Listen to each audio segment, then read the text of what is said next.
Hi, guys. Welcome to another Monday night study. Tonight, what I wanted to do is go through the Bible and some of the Jewish texts that talk about the red heifer. You may have noticed this last week. There's some excitement with getting, I believe it was five or more, a group of red heifers delivered to Israel from Texas. And everyone's excited. Other people have been asking, what's the big deal with it? Because I thought we already had them, or why do we need more, etc.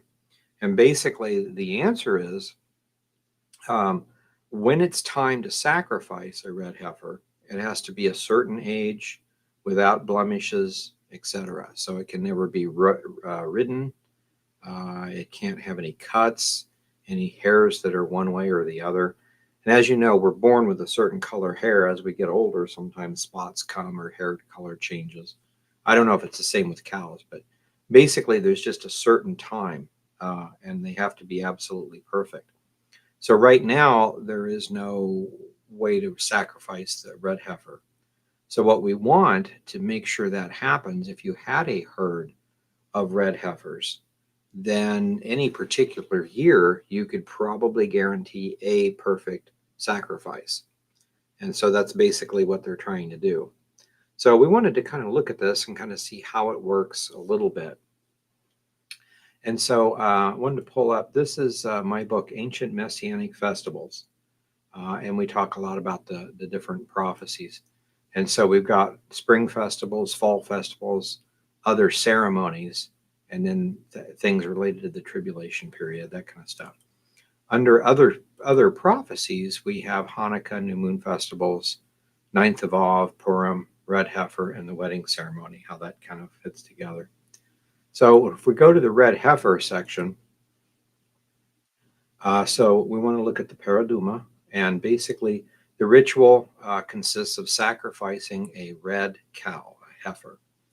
And so here it is. The basic information is from Numbers chapter 19, the first 9 verses. And we'll just read this here. It says, "And the Lord spoke to Moses and to Aaron, saying, This is the ordinance of the law which the Lord has commanded, saying, Speak to the children of Israel, that they bring thee a red heifer without spot, wherein there is no blemish, and upon which never came a yoke. You shall give her to Eleazar the priest, that he may bring her forth without the camp, and one shall slay her before his face." So he's taking her out. Now, later on, we find out this is outside the camp. It's actually on the Mount of Olives where this should take place. And it's really cool because it's in a place where you can look over the valley straight through the eastern gate or over the eastern gate into the temple, according to Josephus and several other places. This kind of helps us determine where the temple was also, because there's only a certain number of places you could have it on the Mount of Olives, and any of those places going through the eastern gate would be right where the temple would be, just somewhere right here. So it couldn't be way off somewhere else. So anyway, but this is a symbol, of course, for Christ, and we're going to see a couple of things with it. But so far, it's supposed to be a red heifer without spot or blemish, and the rabbis interpret that as not having any hairs, spots, white or black. It's supposed to be perfectly red. And he gives her to Eleazar the priest, takes her outside of the camp over to the Mount of Olives. And one person, one of the priests, will slay her before his face. So he's actually observing the ceremony, making sure it's done right as high priest. Someone else kills her. Then Eleazar the priest will take of her blood rather, with his finger and sprinkle of her blood directly before the tabernacle of the congregation 7 times. Now, this is back when they had a tabernacle before the temple. When the temple was created, it's the same basic idea, but it's on the Mount of Olives. Now, between the Mount of Olives and the Eastern Gate, there is a cemetery, and this has to be clean. If the cow was to walk through a cemetery or anything along those lines, it would become ceremonially unclean. So you can't do that, except you have to kind of do that. So they build a special ramp between the Mount of Olives and the Eastern Gate for this particular purpose. So again, looking at all those facts, we should be able to determine approximately where the temple would be. Let's see here. Okay, so he sprinkles the blood 7 times toward the congregation, and when there's a temple, it'll be toward the temple. One of the priests shall burn the heifer in his sight, her skin, her flesh, her blood, with her dung shall be burnt. So it's a whole burnt offering. In other words, it's not like some of the offerings where you get a steak or some other part of the animal to eat for one of the festivals. And the priests don't use it for any food. This is a whole burnt offering. Let's see here. And the priest shall take cedar wood, hyssop, and scarlet, cast it into the midst of the burning of the heifer. And then the priest will wash his clothes, and bathe in his flesh and water, and afterwards he will come into the camp. And the priest shall be unclean until the even. And this is a standard thing when you enter something that's unclean. On a practical side, staying away from people until that evening is a pretty good indication that you didn't catch anything, any kind of disease. We see the same kind of stuff in Numbers when it talks about you're not supposed to eat anything with the blood in it. You're supposed to kill it, bleed it, cook it properly. But if you're out in the wilderness, for instance, and you're starving to death, and you find something that an animal killed, basically roadkill, and you take it and you cook it and you eat it, it's a situation where if you eat it, you might catch something and die. But if you don't eat it, you will die if you're starving. So in a situation like that, you go ahead and do the best you can with it, and then bathe, get any kind of disease that might be off of you. And then if the evening comes and you're still perfectly fine, then you're fine. If you get food poisoning, it's usually within an hour or two, or maybe not even that long. I don't think there's any case of food poisoning where you can eat the thing and then a day or two later, start having symptoms. So one of those things. But this is standard throughout all of this. Incidentally, we have groups like Jehovah's Witnesses today who would say we refuse to eat blood in any way, shape, or form. And because of that, they let their children die if their children need a blood transfusion. So it's a horrible misunderstanding of that passage. And when the passage says, if it's a life-threatening issue, you go ahead and eat it, and then hopefully suffer no consequences. And the punishment is that you have to take a bath and wait until the evening and see if you're okay. But anyway, this is the same thing. In this case, though, it's more ceremonial because it's supposed to be a sacrifice of sin, and there's some cleanness and some uncleanness to it. So if you're handling the ashes or that kind of stuff, you make yourself unclean, so that you have to go through the normal ritual. But notice it's cedar wood, hyssop, and scarlet. Of course, now scarlet thread represents sin. And you'll remember the sacrifice for the Azazel goat, or the scapegoat. That goat is taken outside the city, and a scarlet thread is tied around one of its horns. And when it's thrown off the cliff, if the sacrifice is pleasing to God, anciently they said the scarlet thread would turn white. And then there were other miracles that happened on Yom Kippur if everything was done correctly. So in this case, the cedar wood and the hyssop, we're not absolutely sure what they represent, but it should be something interesting to go through and study. I would like to see all of the rituals like this in printed form if possible. Many of you know that when you look at a Seder, Passover Seder, you can see the Messiah all through it, his death, burial, his resurrection, the coming of the Holy Spirit, all that kind of stuff is in the ritual. So if we had the rituals for all of those festivals, it would be pretty amazing. So, but this is what we have from the Bible for the red heifer. So cedar wood, hyssop, and scarlet, all together, the whole animal, whole burnt offering, completely burned up. Then it says the priest shall wash his clothes, bathe his flesh in water, and afterwards he will come into the camp, and the priest shall be unclean until that evening. He that burns her shall wash his clothes in water, bathe his flesh in water, and shall be unclean unto the evening. So the priest that actually sacrifices, and the priest that actually, let's see here, does the ritual for the with the wood and everything.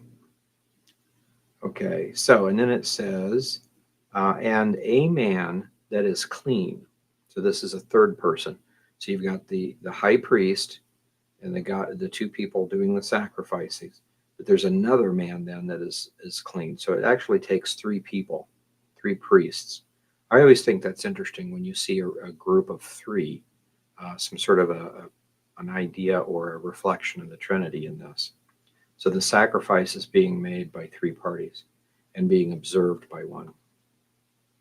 Anyway, a man that is clean shall gather up the ashes of the heifer and lay them up without the camp or outside the camp in a clean place. And it shall be kept for the congregation of the children of Israel. For the water of separation, it is the purification for sin. Now, many of us remember the incident in John chapter 2. And this is when Jesus turns the water into wine. And there's several things about that. Let me keep this here. We'll come right back to it. But let me show you John chapter 2. John is in the New Testament. So let's see here. Okay. So here's the wedding at Cana. And there's several things we can look at this, but it says on the third day there was a marriage in Cana of Galilee, and the mother of Jesus was there. What's interesting about this is, again, we go back to the Essene calendar. On this first verse, this whole idea of the third day, that's supposed to tell us something. Well, anciently, today, for instance, in America, we have a kind of a tradition, loosely done. When you get married, there's usually a June wedding, and there's all sorts of little traditions, the white and the something old, something new, something borrowed, something blue, all those kind of things. Now, those are kind of made up as we go along, but we have this kind of a concept of a June wedding. Well, anciently, it was connected with the festival of new wine.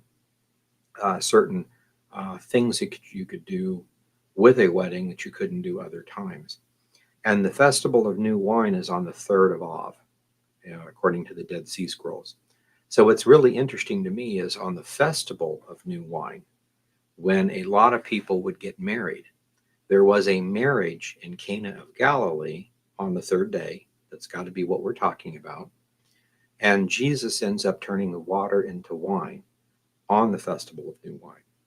So there's a lot of information there that they knew instinctively what this meant. We don't know a whole lot of the festival of new wine, or we could probably tell you exactly why he turned water into wine specifically. Now, they needed it. They ran out of wine. And you need wine for communion, for other rituals, and for weddings. And they shouldn't have ran out of it. But drunkenness is a sin, but drinking wine is not. It's commanded according to some of these rituals. We don't have to do them because we're not Jewish, but we have to understand what they are to get the whole picture, especially if it has something to do with prophecy. So he's on the third day. He's on the festival of new wine, which is always on a Sunday. So it's a Sunday wedding. It's a wedding in Cana of Galilee. The mother of Jesus was there. And it goes on down, and she said, Jesus was called and his disciples to the marriage. And when they wanted wine, the mother of Jesus said to them, they have no wine. So they ran out. So Jesus said to her, woman, what have I to do with thee? My hour is not yet come. His mother told the servants, whatever he says, do it. So I think this is pretty cool. He's like, it's not yet my time. I really shouldn't be doing anything yet. And then mom just says, whatever he says, do it. It's kind of an interesting relationship, mother and son. But anyway, so she says this, and now notice this next verse, 6. There were set there 6 water pots of stone, not just any stone water pot, but it says it was after the manner of the purifying of the Jews, containing 2 or 3 firkins apiece. So these are water pots, not just for water or water for drinking, but these are water pots that you would use to ritually clean things with water that has been purified. Now we'll see later, and what we did see right there, the ashes of the red heifer, a small amount of the ashes are sprinkled into, on a certain festival, onto water, and this water becomes holy water, or water that's used in a temple for ritual cleaning. So if these pots, these stone pots, were made after the manner of the purifying of the Jews, they contain the holy water. Okay, so in other words, and the holy water is made with water and the ashes of the red heifer. There's other rituals where they combine wine and water. And so there's a lot of rituals. Again, I wish we had the full text of what they did with it, what they said, what scriptures they quoted during the ritual. And we have some of that, but we need a little bit more. But anyway, it goes on. And so these 6 water pots were purification. So then he says, take the water pots. They were empty, but they were that kind of water pot. Fill them with water, and they filled them to the brim. And he said to them, draw out and bear it to the governor of the feast, and they bear it. The ruler of the feast tasted the water that was then wine, and he knew not whence it was. Both servants drew the water, they knew. And the governor of the feast called the bridegroom and said to him, every man begins in the beginning, does set forth the good wine, and after men have well drunk, then that which is worst, but you have kept the good wine until now. And then the rest of the story about the festivals going on.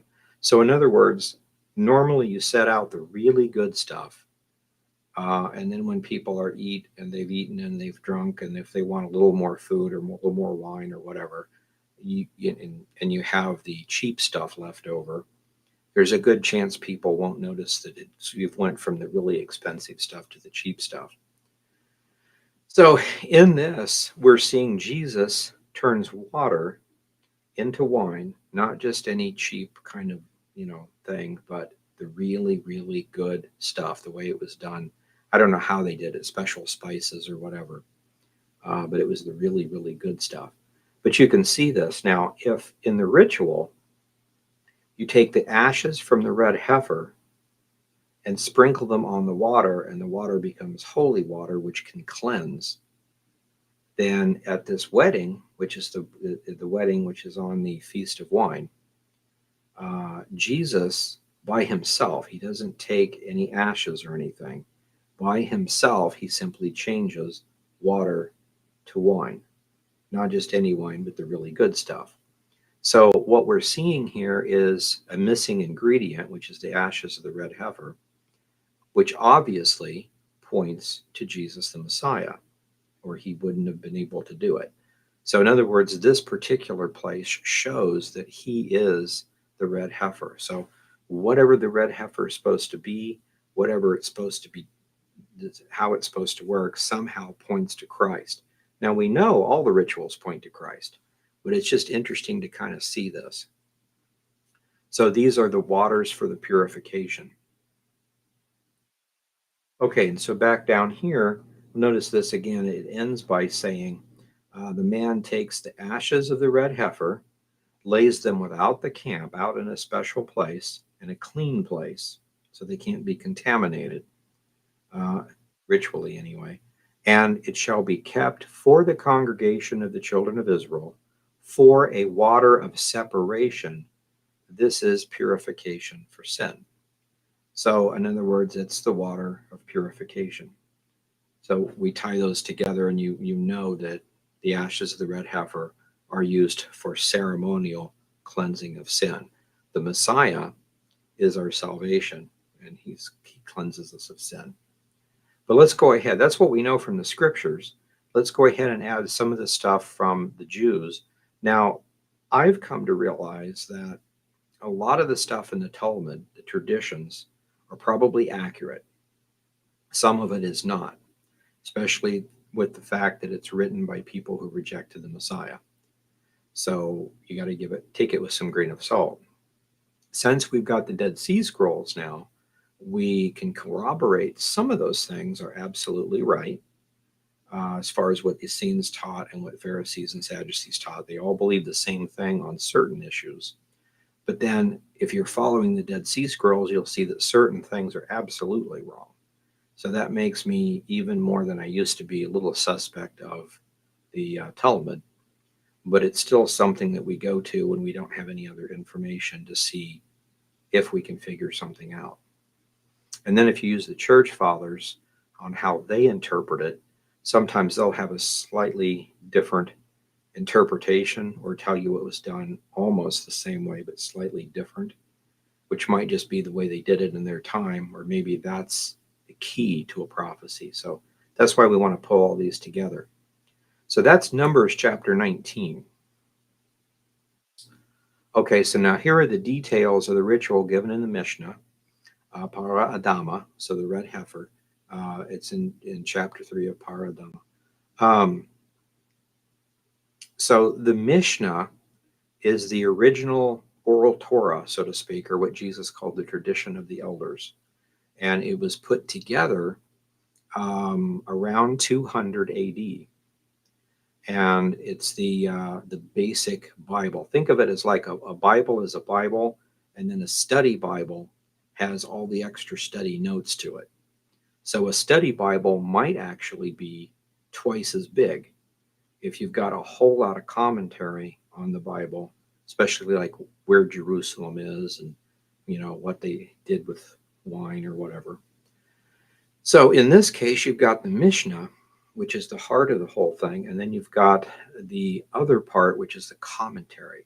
Now, the Mishnah was done about 200 AD, again, from unbelieving Jews. The commentary on it, which makes up the Babylonian Talmud, the Mishnah, and then the commentary, it goes from being basically one or two books to being close to 40 books. So the commentary is really crazy on that. To compare myself, when I did the book of Gad the Seer, the actual text, if you just take the text of Gad the Seer in my kind of book, which is 5.5 by 8.5, it's about 40 pages. And then I added my commentary to it. Now it's 140 pages. So kind of like that. We all tend to talk too much. But so this is from the Mishnah, so it's the older part. And again, the Mishnah is 200. The commentary is written between 400 and 800. So again, it's centuries after the fact from people that don't believe in the Messiah.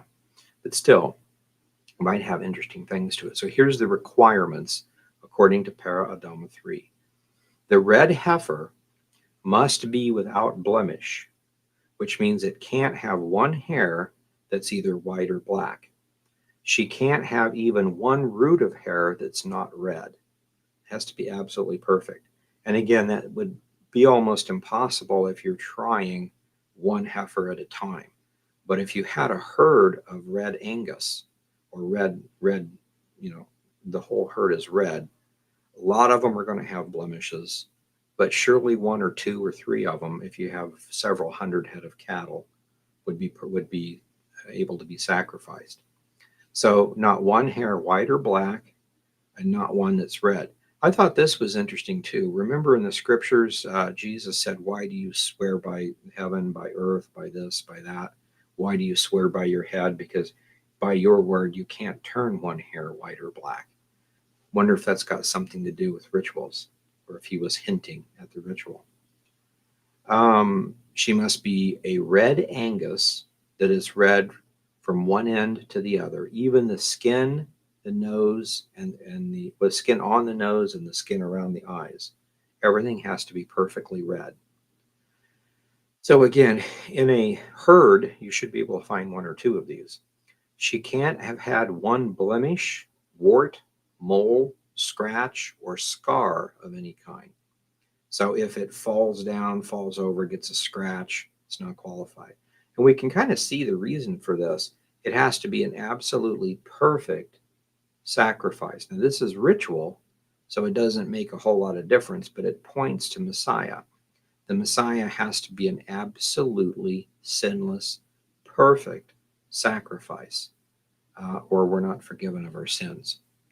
So we understand Jesus is the Messiah. He's 100% God, he's 100% man. He lived a totally sinless life and died in our place. And that's why we have salvation. She can never have had a broken bone.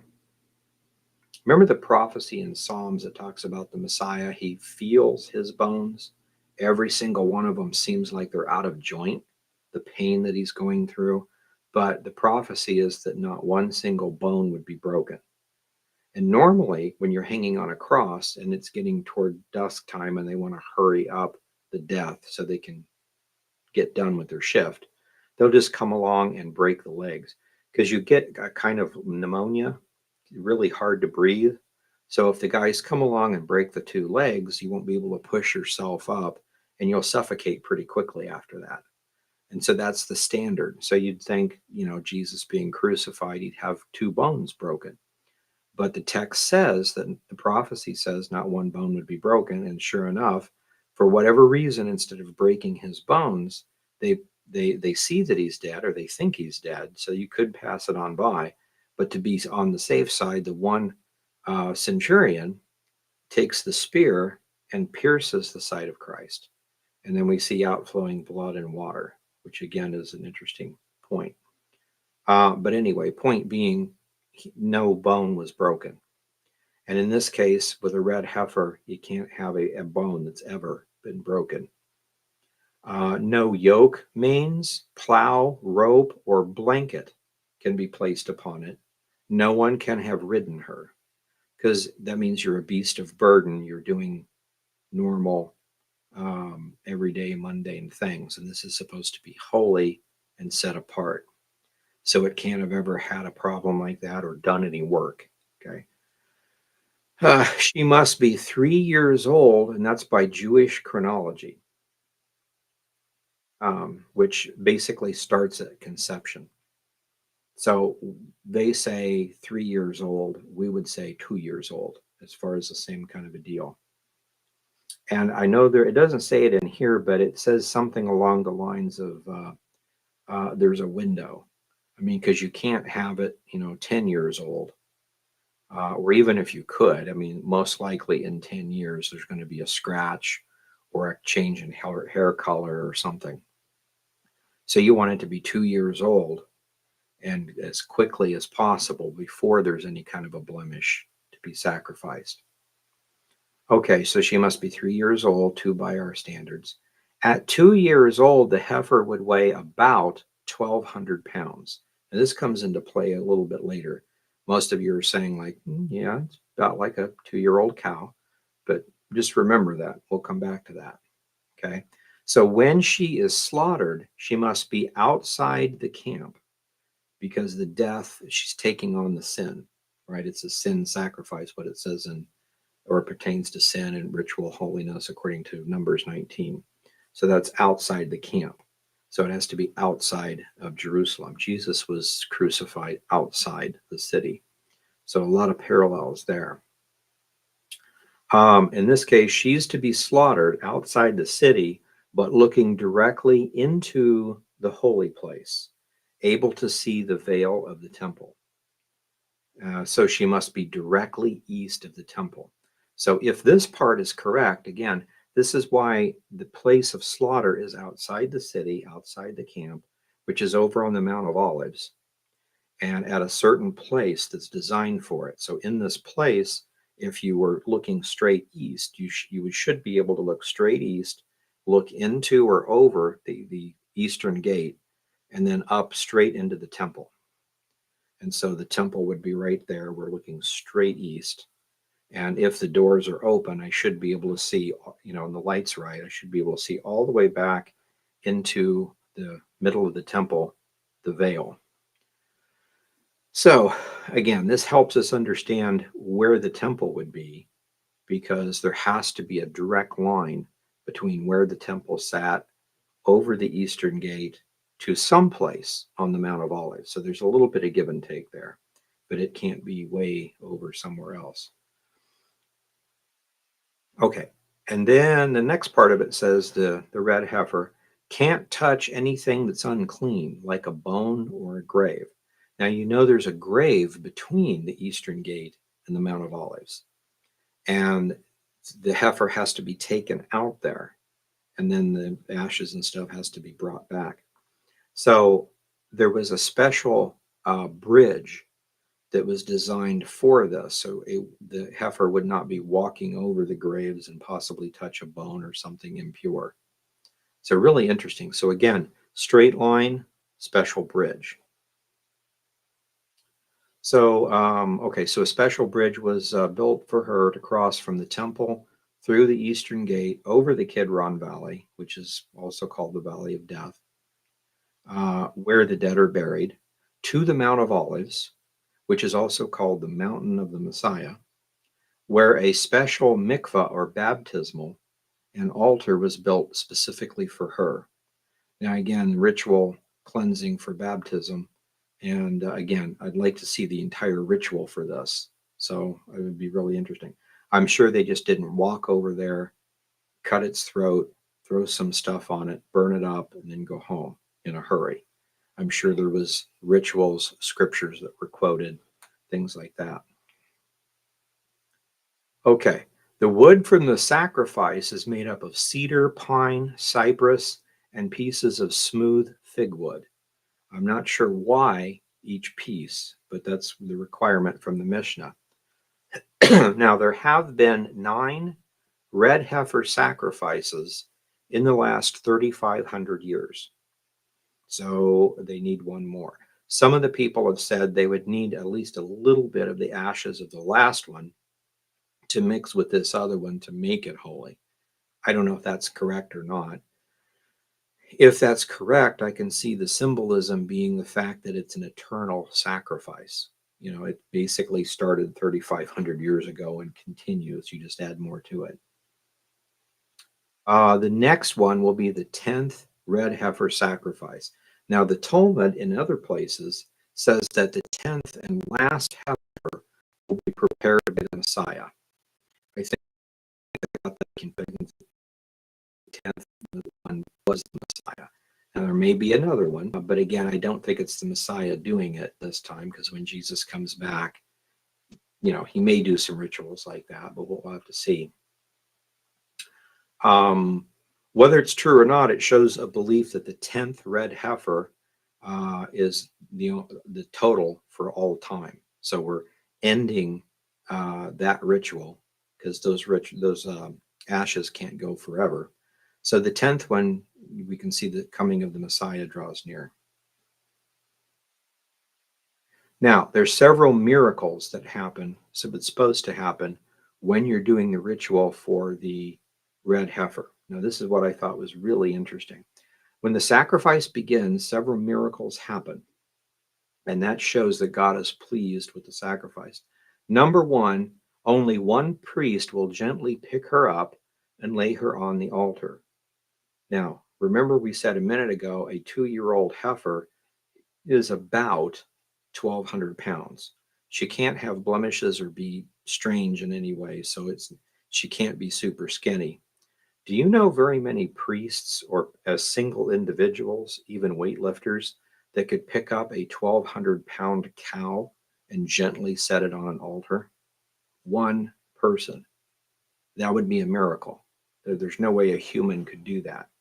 But supposedly, it's what happens. Second miracles, when she's burned, there will be no smell, no flies, no buzzards or vultures coming around because of the sacrifice.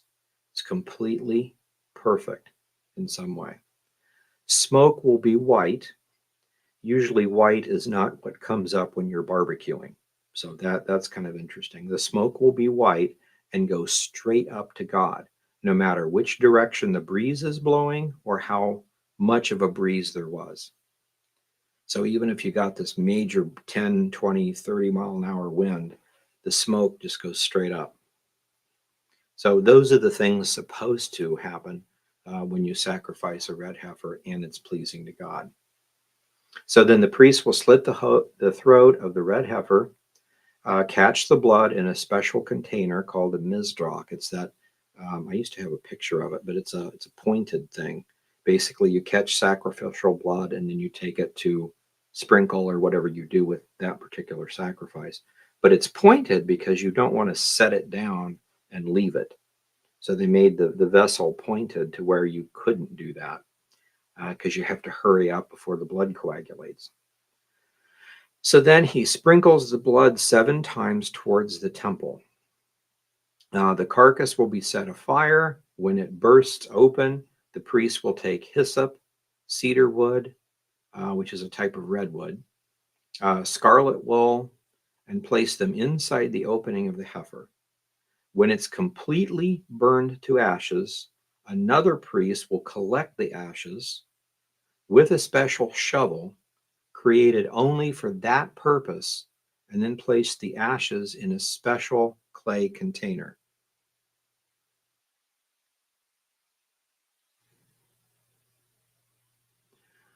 These ashes were then added to the mayim hayim, that's the living water, to create the water of purification.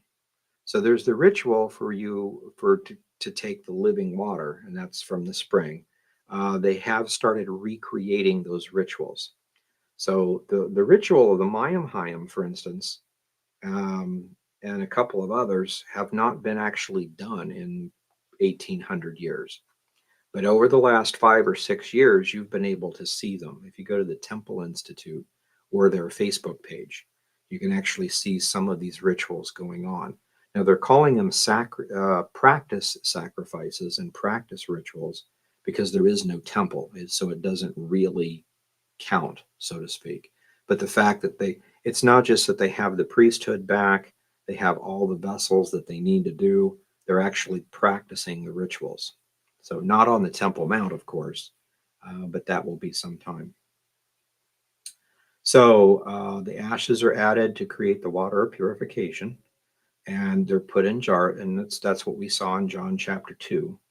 Jesus used some of these purification jars to turn the water to wine at the wedding. So again, there's a direct connection there somehow. So the red heifer sacrifice might give us a picture of the Messiah standing on the Mount of Olives when he returns. The mountain split in two, possibly creating a bridge so that he can cross over the temple.